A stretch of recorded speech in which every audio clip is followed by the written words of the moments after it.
Hi, and welcome to Session 3 of the Nutrition for Healthy Living e-learning series. In this session, we'll be discussing meal planning, meal preparation, and how you can make it work for you. Do any of these sound familiar to you?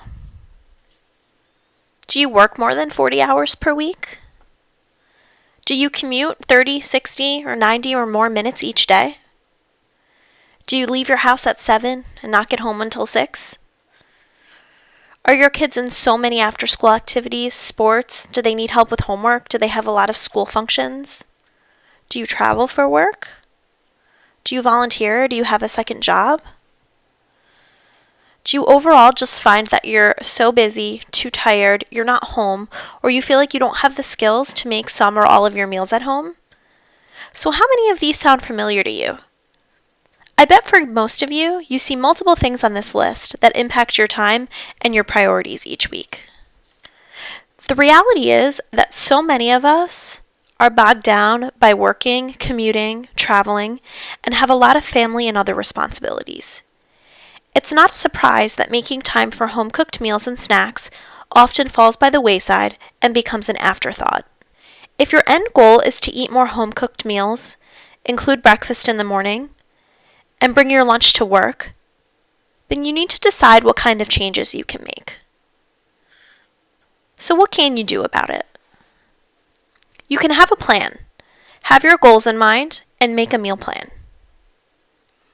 Make grocery shopping a priority. Carve out time each week to make sure that you're prepared with the foods that you need. You might even consider outsourcing your grocery shopping and seeing if your local supermarket has a program where they shop for you or possibly even shop and deliver your groceries. And last, make time for meal preparation. Set aside time each week to make some or all of your meals for the week or the days ahead. If you're considering meal planning, here are some of the benefits that you might consider. First, it's a great way to make sure you're eating balanced meals. You can plan your meals ahead of time to make sure that you're including fruits, vegetables, whole grains, protein, and dairy. You can save time in multiple ways. Your grocery trips will be more efficient because you'll know what you're buying. You won't have to run to the grocery store during the week. And you won't waste time deciding what to make for breakfast, lunch, or dinner each day. You'll already have a plan in place. Meal planning is also a nice way to save money. You can plan your meals around current sales, and you can go to the grocery store armed with a meal plan and a list, which makes it easier to resist impulse purchases or convenience foods. And last, if you're meal planning, you can try to work some variety into the foods that you're eating. You can plan your meals around new vegetables or proteins that you might want to try. Meal planning should work for you and not against you. You don't want it to be complicated or overly time-consuming. In the end, it should be a little bit of work up front to save you time, stress, and money during the week. Here are some things to keep in mind when meal planning. First is to look for sales. Can you plan your meal around what's on sale or purchase anything in bulk and plan future meals around those savings? Second, shop your pantry. Plan a few meals each week around foods that you have a lot of in your pantry. Next, picture my plate when meal planning. Make sure your meals are including fruits, vegetables, protein, healthy grains, and some dairy. Next, make it easier on yourself and have theme nights. Maybe every Monday is Crock-Pot Monday, when you just rotate what's in the crock pot. Or maybe you have Pizza Friday with a different make-your-own pizza and vegetables on the side. Next, plan for a leftover night. 1 to 2 nights during the week. Make lots of extra so that you can either repurpose those leftovers or reheat the entire meal. And last, recycle your menus. Don't reinvent the wheel each week. If your family loves tacos or spaghetti and meatballs, then include those each week. It's one less thing that you need to think about. Not sure what a theme might be? Here are some common meal planning themes and how you might be able to make them work. Let's look at Taco Tuesday. Taco Tuesday doesn't even need to be tacos each week. Maybe one week you do fajitas, the next week you do nachos, then maybe quesadillas, or maybe burrito bowls. You can change each Tuesday. Then maybe you have Italian night. One night you have spaghetti and meatballs, the next week you make lasagna, and maybe the following week you make chicken parmesan. And then also don't forget about the crock pot. Crock pots are easy and convenient, and you can rotate what you're making in the crock pot each week. In addition to theme nights, there are so many fast and easy options that you might want to consider for making meal planning easier. Again, try crock pot meals in your dinner rotation. You can put it on in the morning and come home to a home-cooked meal. There's also the convenience of one-dish dinners. This is essentially a complete meal that can be assembled and cooked in one pan on your stovetop. And last, very similar to one-dish dinners, are sheet pan dinners. This is a complete meal baked on a sheet pan in the oven. So use some of these recipe links for some ideas and inspiration. There are two types of meal plans that we're going to talk about. The first is a whole meal plan, and this is where you take time each week to plan out what you're going to eat for dinner. Breakfast, lunch, and snacks could also be included, but for the sake of simplicity, we'll just look at some whole meal plan options for dinner. If you look at the first example above, we work in some themes, some leftovers, and the meals are balanced. They're including vegetables, whole grains, protein, and some dairy. If we look at week 2, you notice the same themes continue, and we're repurposing leftovers, and we're keeping some favorites on the menu. The second type of meal plan I'm going to share is a buffet-style meal plan. This is for the meal planner that really wants to do the majority of their cooking one day during the week. In this type of meal plan, you decide on a few protein-type foods, carbohydrate foods, and vegetables that you'd like to eat for the week. And then each day, you can mix and match what you have available. If you look at week 1, you might decide to have turkey meatballs, whole wheat pasta, and a side salad on day 1. And on day 2, you can have baked salmon, roasted sweet potatoes, and steamed broccoli. You can mix and match items for you and your entire family. If you look at week 2, you'll notice many of the foods are different, but some are the same. This is a great way to keep some staple foods around that you know you and your family will enjoy each week. Meal planning breakfast can be a great way to keep you on track through the week. There are several ways that you can plan out your breakfast. A low variety breakfast would include eating the same thing for breakfast each day. Then you can switch it up weekly if you'd like to keep some variety. So an example would be every day you eat peanut butter on whole wheat toast with sliced banana. You could also have more variety and have several options that you choose from throughout the week. So option 1 may be yogurt, berries, and dry cereal, and on the other days you eat oatmeal with chopped fruit and almond butter. You can also include a lot of variety, and that would be having something different every day. You can see here that there are a handful of options for you to choose from. You should choose the option that feels easiest to you. Just because there are more options and more choices doesn't mean it's more complicated. Different strategies are going to work for everybody. Meal planning for lunch can also be a great strategy to keep you on track, and very similar to how you could plan out breakfast. Low variety lunch means that you eat the same thing each week or each day. You plan for one lunch for the week, and then you can plan to switch it up each week if you'd like. So for example, you can have chicken salad on whole wheat bread with sliced cucumbers and berries. You could have more variety and have a few options to choose from each day. So maybe you plan 2 choices for the week and then you mix and match. Option 1 might be chicken soup with an apple and a whole wheat roll, or you could choose from a turkey sandwich on wheat bread with almonds and grapes. Again, last would be a lunch meal plan with the most variety. This is where you might plan for something different every day. A great tip is to plan to bring dinner leftovers for lunch. This means that you only have to worry about planning dinner, and you can package up the extras and bring them with you the next day. If you really want to round out your meal planning, you can even add snacks. So think back for a moment. In session 2, we talked about how to build balanced snacks. Remember that snacks should consist of at least 2 of the food groups, and you can mix and match to make yourself balanced snacks throughout the day. Here are a few examples of each of the food groups. Take a second to look at each list and ask yourself, what would I pair together, and how can I make my own balanced snacks?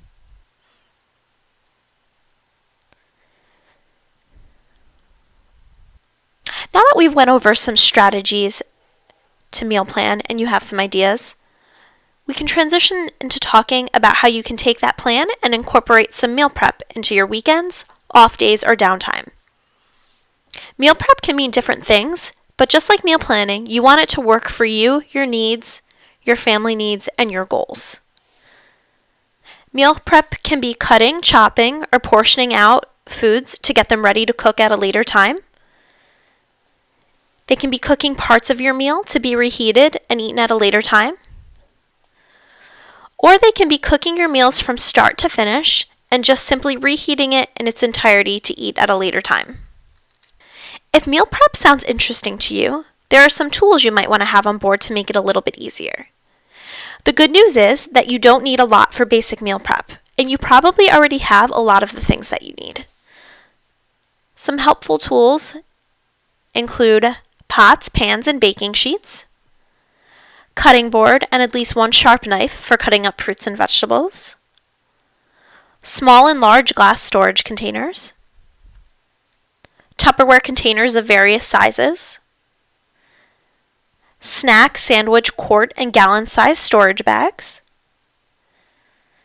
storage bins for your refrigerator or your pantry to keep things organized, and aluminum pans for bulk or freezer cooking. Let's start with meal prepping breakfast. This can be a great start to your meal prepping journey. Sometimes breakfast is hard to make good choices or just to remember to eat if you're busy trying to get yourself out the door for work, school drop-off, or errands. Having a few things ready to go can get your day off to a great start. Here are some ideas for things that you can make ahead of time. Oatmeal is a great way to start your day, and you can have things like overnight oats, baked oatmeal, or plain oatmeal packets ready to go. You can make a double or triple batch of whole grain waffles or pancakes on the weekends and freeze the rest for the weekdays. You can have cut up fruit ready to go, or even easier, have whole fruit washed and ready to grab as you're walking out the door. Maybe consider making ahead some breakfast sandwiches or breakfast burritos that you can freeze and easily heat up. And maybe consider what's easy to leave at work. Can you leave English muffins or whole wheat bread, peanut butter, apples, bananas, oatmeal packets, so that when you get to work, you have food there that's easy to assemble. Next up is lunch. Meal planning for lunch can be a great way to avoid takeout or fast food and to help keep you on track with your nutrition goals. One of the easiest strategies you can use is to make more dinner the night before and just packaged up leftovers. That's an easy way to include a healthy lunch with no preparation involved. You can make sandwiches or wraps for the week. You can make a giant whole grain or pasta salad that you can dish out each day. Consider making a salad bar for the week, where you cut up various vegetables, keep them in containers in your fridge, and assemble a fresh salad every day. Next, consider having some designated grab-and-go buckets in your refrigerator or your pantry. You can keep items in there that are single-serve and easy to grab. In your refrigerator, you can keep things like Greek yogurt, string cheese, sliced up fruit, even guacamole and hummus. Have that same type of bin in your pantry with items that are portioned out and ready to go. Portions of nuts or nut butter, whole grain crackers, air-popped popcorn, healthy granola bars, or packets of oatmeal. If you have these ready-to-go items portioned out, it's a nice way to round out your lunch and snacks to bring with you during the day. Last is meal prep for dinner, and having a plan and some things prepared for dinner can save you time, stress, and money when you get home during the week and allow you to eat healthy and balanced meals. Here are some popular strategies that you can use to make meal prep for dinner a little bit easier. Consider chopping up vegetables for dinner ahead of time and keeping them stored in gallon-sized Ziploc bags in your refrigerator. Or maybe make some shredded chicken or pork in a crock pot so that you can use them for tacos or put them on baked potatoes. Maybe assemble various casseroles such as lasagna, chicken pot pie, shepherd's pie. You can eat one that week, and then you can freeze one for later. In order to make meal prep as quick and efficient as possible, here are some strategies that you can follow. First, you want to choose specific days to meal plan, food shop, and meal prep. Try not to do everything on the same day, as it can get overwhelming. Next is focus on foods that take the longest to cook. Start with cooking your proteins like chicken, fish, as well as whole grains, beans, and roasted vegetables. If you would prefer not to pre-cook protein, then consider at least prepping them and marinating them and getting them ready to cook for when you get home. Make sure that you're multitasking. Do various things at the same time if you're able to. Make sure that you have something in the oven, something on the stovetop, and maybe something in your crock pot all at the same time. While you're in the process of meal prepping, don't forget to make extra portions to use for later. Use helpful kitchen gadgets. Maybe that's a food processor or a vegetable peeler, anything that's going to make your food prep easier. And then most importantly, start with a clean kitchen and an empty dishwasher. It will be easier to keep on top of keeping things clean and moving your meal prep forward. Here are some strategies to get started with meal prep. First and most importantly, identify what your goals are. They can be as simple as, I just want to bring healthier snacks to work. Or they can be as complex as, I want to have all my breakfast, lunch, dinner, and snacks ready to go for me and my entire family. Once you have a starting goal in mind, you need to decide how much time you want to dedicate to meal prep. Maybe you want to take 4 hours to do everything, so you don't have to cook or think about food for the rest of the week. It'll all be ready to go. Or maybe you just want to dedicate 1 hour on the weekends to get your vegetables chopped, some eggs hard-boiled, and some fruit and snacks ready to go. Decide how much time you can realistically commit to food prep. Then, find days and times that will consistently work for you. For some people, that's a few hours on a weekend afternoon or evening. For others, it's Monday nights or an off day during the week. There's no right or wrong time for meal prep. It should be whatever works best for you. And last, evaluate what equipment and tools you already have and what things that you might need to make it easier. So for example, if your goal is to chop up fruits and vegetables to have for the week, and you don't have a cutting board or a sharp knife, investing in each of those will help you reach your goal. Now it's time to take a few minutes to reflect on the information that was presented and determine if you'd like to utilize some of the strategies to help you on your way to eating healthier. So over the next week, determine how you might benefit from implementing meal planning and meal preparation into your routine and schedule. Will you save money or time, or will it help you eat healthier or help your kids make better choices? If you're not currently meal planning, what do you notice about your meal and snack choices if you don't have a plan in place? Did you eat out more without having a plan for lunch or dinner? And then what do you notice about your eating habits if you don't have anything prepared? Do you find yourself reaching for more convenience foods because you have nothing prepared and ready to go? And then last, just like with any goal setting, you want to make sure that you start small. So where can you start with meal planning and meal prepping? What seems like a realistic and achievable first step to take? Thank you so much for listening to Session 3. Coming up in Session 4, we'll talk about grocery shopping and how to read the nutrition facts label.